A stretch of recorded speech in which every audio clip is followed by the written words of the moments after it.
The views expressed on this program do not necessarily reflect those of this station.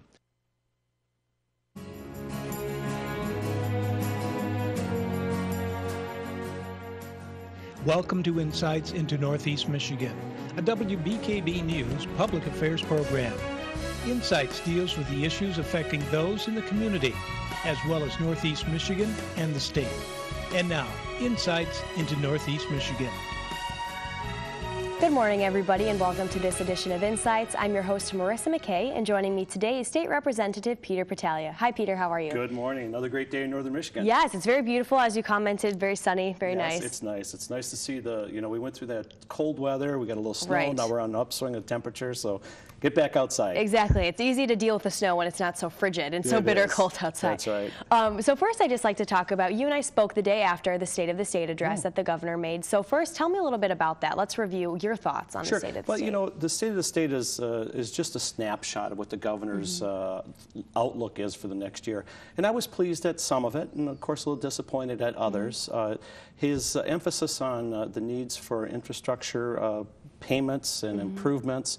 I was very pleased that he expanded that beyond roads and bridges and included harbors. Right. Because the 106th district, it's all Lake Huron shoreline, and harbors are very, very important for us, not only for our recreational boaters, but also for our commercial traffic. So I was very pleased that he delved into that. Right. So we opened up that discussion. I was a little disappointed we didn't spend a little bit more time on K-12 funding, but since then the budget proposal is out, and he's brought that up, so there's a good conversation on that up and coming.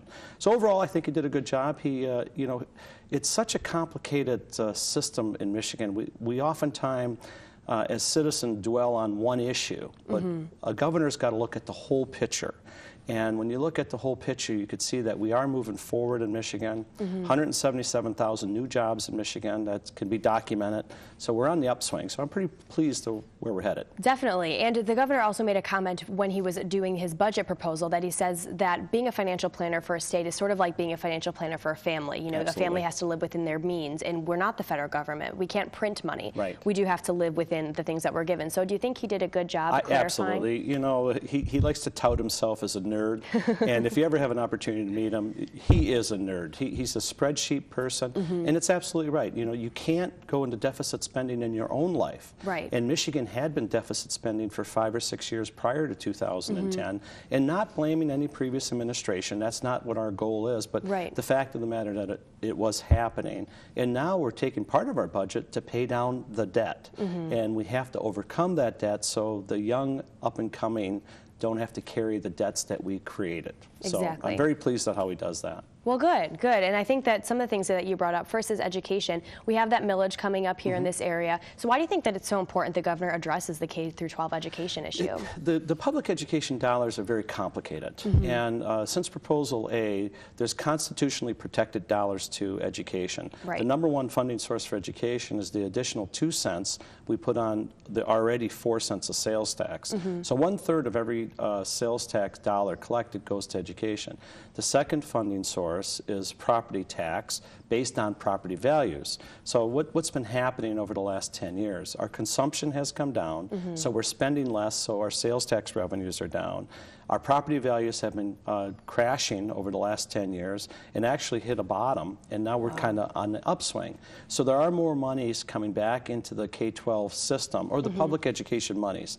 So we're seeing an uplift now, and actually I haven't quite got done crunching the numbers yet, but Alpena is scheduled to get more money, as in every school district in the 106th. And it is complicated. Is it enough?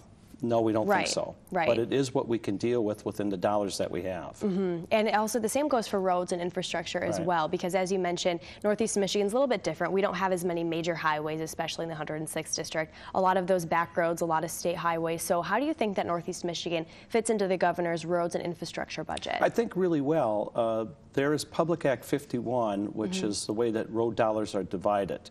And we actually get a bigger share percentage-wise in the north because of our lower population. And long as the governor doesn't change that, the Northern Michigan reps are looking to work with him to see what, if anything, we need to do to raise more funds. And this is really a complicated issue.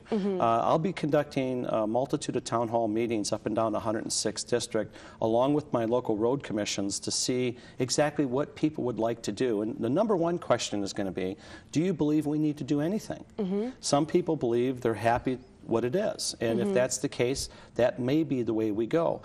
Personally, I believe that we are really at a pinnacle right now in Michigan when it comes to infrastructure payments on things that we really need to get done.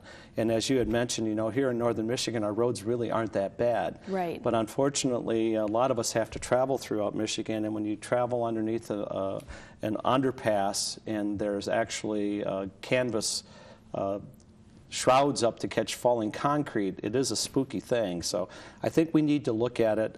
The number one question is going to be, are we spending the money properly and wisely, the ones that we're collecting now? And if so, if we need to go to another direction of funding roads, infrastructure, and harbors, what would that be? Is it a gas tax? Is it a sales tax? Is it a registration tax? Is it a blend of both? We're not sure yet. So we're at the beginning of that conversation. Got it. And I saw, too, that on MLive.com, they reported, they just kind of gave some highlights of the budgetary plan. And they said that if there were to be a tax increase on gasoline or diesel fuel, then the average American family would be spending about $120 more per vehicle each year. So is that going to be part of your town hall meeting conversation as well? Absolutely. Yeah. Again, the first question is, do you think we need to do it? And if we need to do it, where would you like it to go? Right. You know, and here in because it has to come from somewhere. It has to come from someplace. You know, when you talk about registration fee, and that was that $120, you know, there's many of us here in the north that have 3 vehicles at home because we all have a pickup to go to camp or haul firewood or the likes. So some people don't like the registration fee. Others don't like the thought of a gas tax increase. Excuse me, gas today is $3.79 here in Alpena. You know, and when it's that high, boy, it sure is hard to think of putting another tax on to raise it higher because it hurts the economy. It does. Well, thank you so much for all that information. Sure. I think a lot of people appreciate getting the numbers and getting the facts. And then when we come back, Peter and I will be discussing tourism and some business development here in Northeast Michigan. Stay tuned. Welcome back, everybody. Now we're going to talk about something that's pretty exciting here in Northeast Michigan, something that's really just happening, which is the Port of Calcite Collaborative. And I think that fits in really nicely with some business development happening here in Northeast Michigan. You know, that's a great, what happened up in Presque Isle at the Port of Calcite is a great example of things that are happening here in Michigan. Now, we could talk about what that means to us, but the reasons that these things are happening is the new business climate that we have set up here in Michigan. We've made it more attractive for businesses to stretch out, to make an investment, for local communities to make an investment, because we are moving forward in Michigan and bringing businesses and jobs back to northern Michigan. And that's a perfect example. So you have the city, the county, working together along with the state, along with 2 local industries, to bring to what we have now as this new port collaborative in Rogers City. It's a great thing. And this not only will help Moran Ironworks, which you were yesterday with us, and what a great event. There was 150 everybody was so excited, and gosh, it was really positive. Really here's something that is homegrown and is working together and is creating jobs in Northeast Michigan. We're talking about 75 to 100 jobs just at one industry. Not only at the other industries, not only at the people that will be building the apparatus itself. This is great news for us. And the great thing here is it's not just for one business. This will be used for a multitude of businesses, so now we can start attracting other businesses in. Exactly. And it shows how well it works when a local community, along with its local elected officials, along with their local EDC, starts partnering with businesses and also with the state, because MEDC, Michigan Economic Development Corporation, came in with $2 million of grant money to start this project.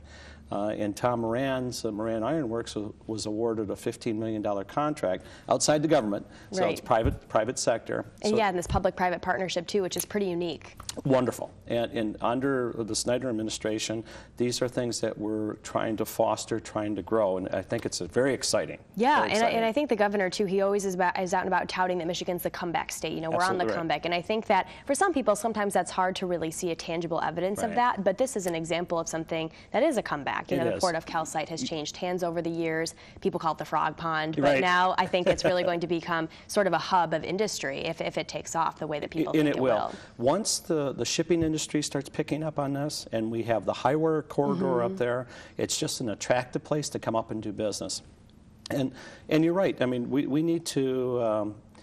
And I mentioned it yesterday when we talked up in Rogers City that oftentimes a deterrent to growing our area is ourselves, because we're walking around thinking that things are bad. We have nothing to offer. There's no way that we're going to move forward. But you change that attitude, you have a positive attitude, and things really do start working. And I'm very proud up there. It's great. And everybody was very optimistic, all of the government agencies and all of the residents who were there as well, because you drive through these towns like Rogers City, Alpena, Tawas, all these places that at one point, you know, maybe 50 years ago were booming. There were so many local jobs, so many local businesses, and now not so much, but it does seem like they're starting to be back on the upswing. That's right, that's right. And again, the business climate is changing. Business in Michigan is easier to do.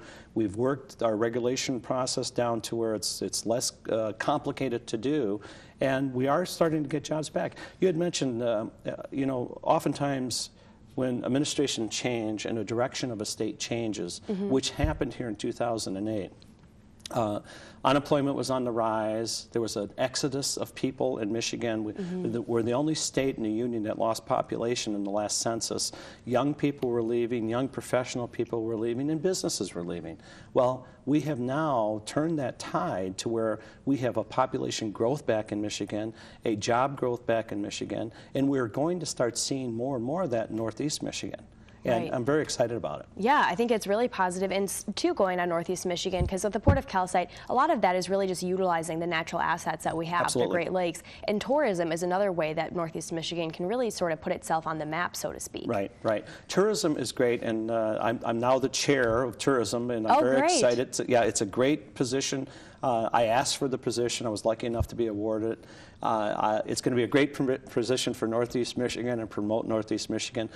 However, being the chair of the State Tourism Committee, I do have to have the scope of all of Michigan. So I tell people I'm going to be working in the tourism industry from the casinos in Detroit to the mines in the UP and Mackinac Island to Grand Rapids and all in between. But obviously I have a little bit of bias of Northeast Michigan, so we're going to try to see as much as we can get for us. But tourism is a big, big industry, and oftentimes we overlook it because it's cyclical. It goes up and down depending on the economy. Right. And the economy is, again, on the upswing, so we're starting to see more and more activities when it comes to tourism.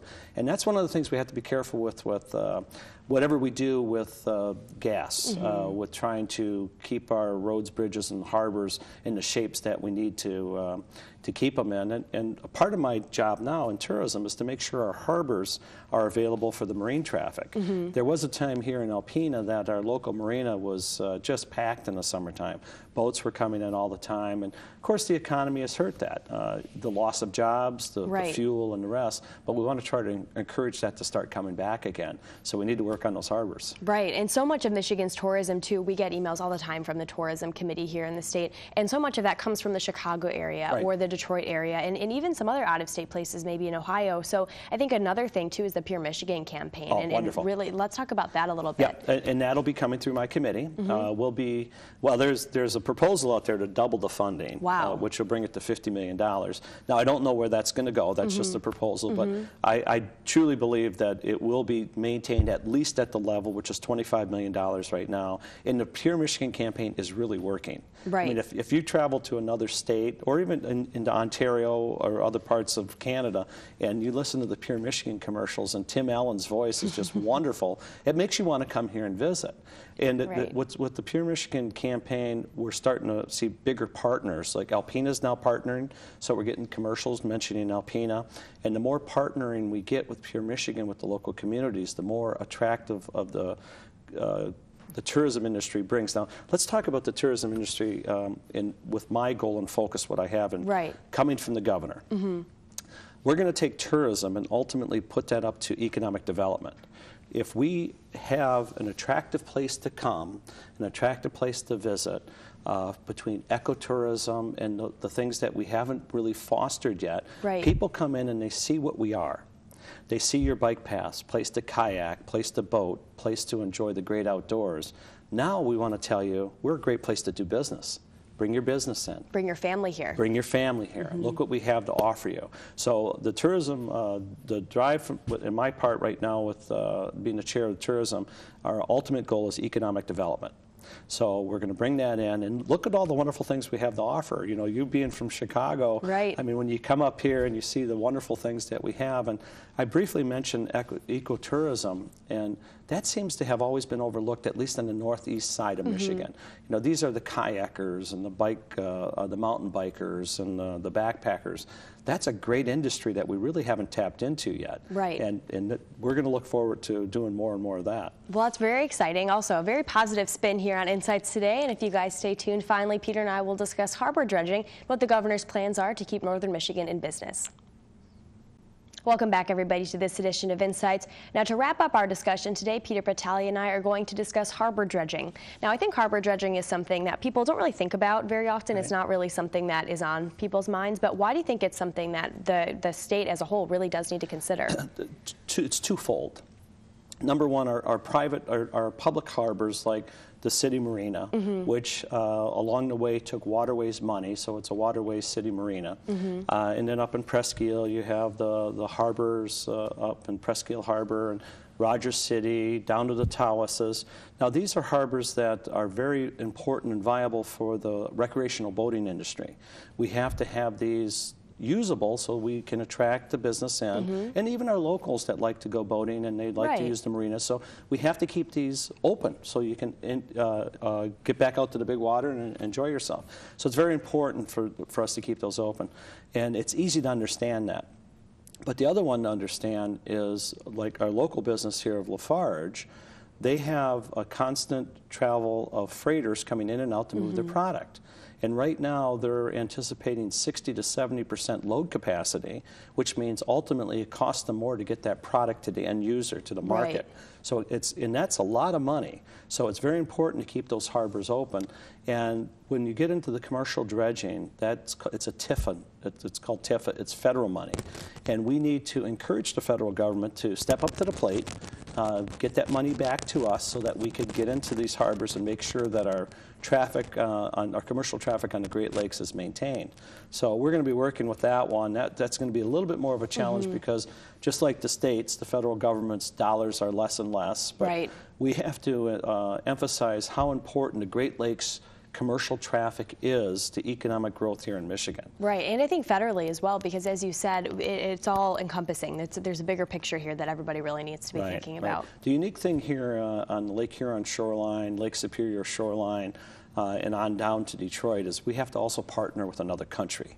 We have to partner with Canada in a lot of the dredging that we have to do. So it's a bit of a complication. And the Army Corps of Engineers here in the United States, I believe they're a great organization, but it's a big, cumbersome bureaucracy, and they move slow. And we need them to move a little bit quicker when it comes to this year's dredging. And of course, we're always dealing with the invasive species, with the aging carp, so we have to keep our eye on that too. That's a bit of a challenge. We're not quite sure where that's going to go yet, but we want to stop them there in Chicago. Right. And so when does dredging actually take place? And is it a yearly basis? Is it something that does need to happen each year, or can you take a break? I guess I don't really... It depends on...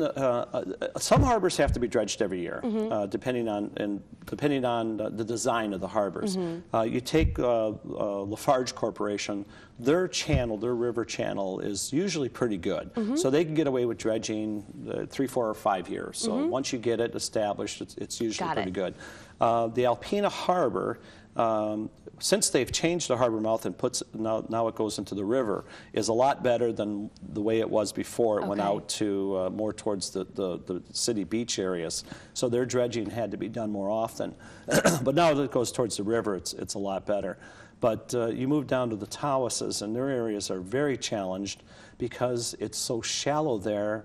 It's more of a sand base there, and it's more gradual and more shallow. Here it's more less gradual, so it's easier to do. But Yeah, you have to plan this out, and you should always have a plan on dredging because of the cost of it. So you have to anticipate the cost. And when you talked about like the city marina and the waterways, those were always dollars that were put in by the Waterways Commission. And the way the waterways money is built is by revenue from marine fuel sales.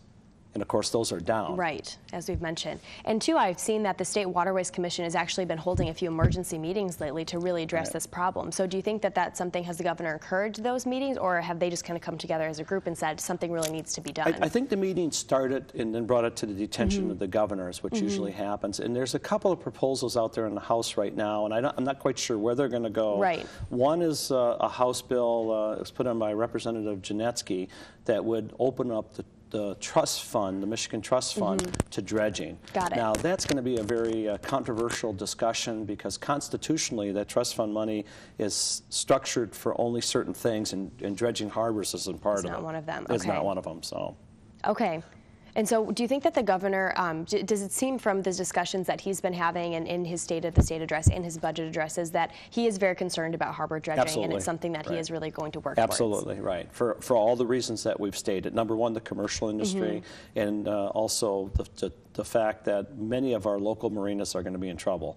And this is going to be done quickly because we want these harbors usable as soon as ice goes out, when the traffic on the lakes increases again. Right. So this is going to be moving along pretty fast. Pretty fast. And although we never really know with weather here in Michigan, but there is a set date when that ice starts to melt, and then people start to use the waterways We like more. to use April 1st, but you never know what happens on April 1st. Exactly. I didn't pay attention to Groundhog Day, so I can't really be I think they privy said to 6 that. weeks. All right, so Peter, just to wrap up here today, what is something, this is your re-election year, so you've been re-elected into your position. What are some of the things that you're really excited about moving forward in 2013? Well, there's a multitude of things, and again, I've been blessed with some really nice committees. I'm on energy and technology. Okay. I'm on transportation, chair of tourism. I'm on banking and financing and local government again, and I was on local government again last year. On energy and tech, I'm going to be working along with some other reps to help bring fiber optics, more availability for the things that we seem to be lacking here in Michigan when it comes to internet connections, fiber for our phones and our cable systems. Right, the airport is actually dealing with that. And the airport's actually dealing with that, and actually the city is too. So that's going to be very exciting. Working with the city and also the county commissioners here on the drone project, the unmanned aircraft project, that's going to be very exciting. We're going to be working on that. Transportation is going to take on it's going to probably be an animal all by itself, so that's going to be very exciting. And of course, tourism is going to be very, very busy for me, again, because I'm the chair of the State Tourism Committee, so we're going to be very busy on that one. So looking forward to the ultimate goal with everything is the economy. We need to bring the jobs here. Bringing jobs here helps do all the wonderful things we want to do. We want to fund our streets, our schools, and the likes. We have to have the jobs. We have to have the jobs to have the people, to have a family, to stay here. Right. So. And I think something that we've discussed really in every segment and every facet of our discussion today is that we're really going to make Northeast Michigan more attractive. Absolutely. More attractive place to visit, to do your tourism, to do your summer vacationing, and also to live and to bring your family. Bring your business. All right. Well, thanks so much, Peter, for joining me today on Insights. If you guys want to stay tuned, you can catch us back here on Insights next Sunday at 11:30. Insights into Northeast Michigan is produced by WBKB News. If you have any comments, suggestions, or topics you would like to see on a future show, please email WBKB News. This has been a production of Thunder Bay Broadcasting Corporation. All rights reserved.